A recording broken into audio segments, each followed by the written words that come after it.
Hello Dr. Jason and classmates. We are Group 1 doing Sequence 1 of the MGGen Bioinformatics assignment. I'm Nigel and with me today are my group mates Jocelyn, Jerry and Clarice. We'll be presenting on our findings of our chosen sequence. According to the National Human Genome Research Institute, bioinformatics refers to a subdiscipline of biology and computer science concerned with the acquisition, storage, analysis and dissemination of biological data, most often DNA and amino acid sequences. This determines gene and protein functions, establishes evolutionary relationships, and predicts the three-dimensional shapes of proteins. Now that we have a clear understanding of what is bioinformatics, we can proceed to analyze our mystery sequence as shown on the screen. The tools we have decided to use are ORF Finder, BLASTP, BLASTX, Conserve Domain, PIMW, PSORT, and PRED-TMDB, which will help us to analyze our sequence. Now, we'll play a video of how we use the tools as mentioned before, which shows the steps taken and how results are generated.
Later.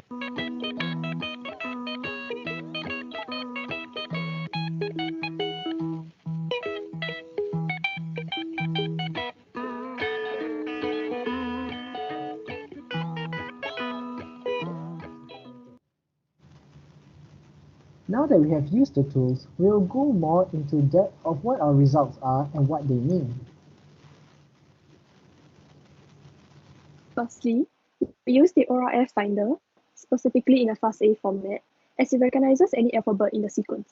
It helps us to find the number of open reading frames in a particular sequence. Additionally, it also finds the length of the different ORFs, which includes the number of nucleotides and amino acids. The ORF Finder also determines which strand the ORFs are in, hence differentiating between the coding and non-coding strand. Among the three ORFs generated, we chose ORF1 as it is the longest in length, which will contain more protein coding and functional RNA coding regions.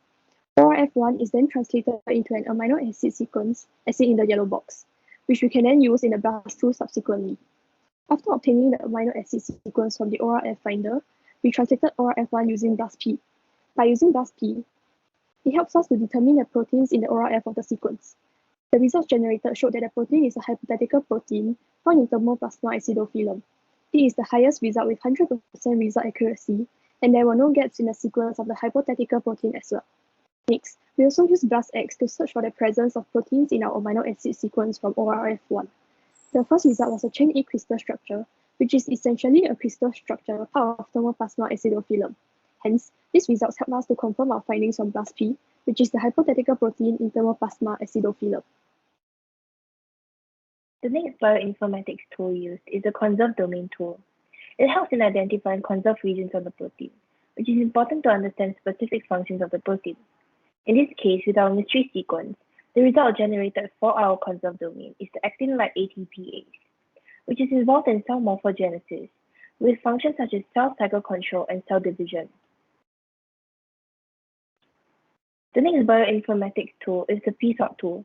The purpose of psort is to generate the predicted location of this hypothetical protein's localization site. The psort server receives the sequence and source origin.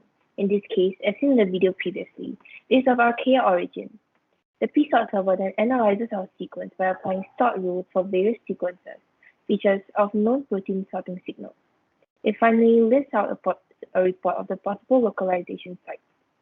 For our sequence, the total localization scores are extracellular with a score of 8.72, cell wall with a score of 0.92, cytoplasmic membrane with a score of 0.29, and cytoplasmic with a 0.07 score. The most probable localization site is extracellular, as it has the highest score compared to the rest. To find the theoretical size of a hypothesized protein, isoelectric point and molecular weight tool can be used. This tool is important during bioinformatics analysis. For our mystery sequence, the result generated concludes that the theoretical PI is 4.99, while the size of our protein is 77,794.25 molecular weight. Finally, we have the PRET-TMBB tool. This tool helps us to predict and discriminate between different beta-barrel outer membrane proteins. Using PRET-TMBB, we can locate the position of where the transmembrane strand will be in relation to the lipid bilayer membrane. Furthermore, this tool enables us to determine the number of transmembrane protein regions. Our PRET-TMBB result shows that this protein is most likely an outer membrane protein with only one transmembrane protein region. Hence, the results of PRET-TMBB corresponds with our psort results of the protein being located extracellularly. Moving on, we will be discussing our results. There is a gene present in our mystery sequence 1. The gene encodes for a hypothetical protein that is found in thermoplasma acidophilum. Thermoplasma acidophilum is a thermophilic heterotrophic prokaryote which grows at an extreme temperature of 55 to 60 degrees Celsius with a low acidity range of 0.5 to 4 pH levels. Thermoplasma acidophilum lacks a rigid cell wall, but it has a plasma membrane made of ether lipids bound to a glycerol backbone. The PIMW2 shows us that the isoelectric point is 4.99. Since the thermoplasma acidophilum grows in an environment of pH ranging from 0.5 to 4, the pH of the protein is less than the PI. Therefore, this protein will have a positive charge.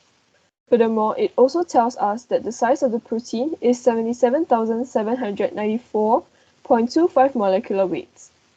Based on the tools used, we have found that the protein's localization site is extracellular, and it is highly possible that it is an outer membrane protein with only one transmembrane protein region. The conserved domain results tells us the function of the gene. Our conserved domain for our protein was identified as COG1077, which is an actin-like ATPase. As mentioned earlier by Jie, it plays an important function in cell viability and cell morphogenesis, which involves cell cycle control, cell division, and chromosome partitioning. In conclusion, a protein is a hypothetical protein that is predicted, but there is no evidence to prove that it actually exists. Through the use of bioinformatics tools such as ORF Finder, BLAST-P, BLAST-X, Conserve Domain, PSORT, PIMW, and PrEP-TMBB, we are able to obtain the hypothesized functions and characteristics of the protein, such as its isoelectric point, molecular weight, and its possible localization sites, etc. Furthermore, since our protein is a hypothetical protein, there is no specific name given to our protein just yet, and can only be identified by the name of the location where it can be hypothetically found. We have come to the end of our presentation. Thank you for listening.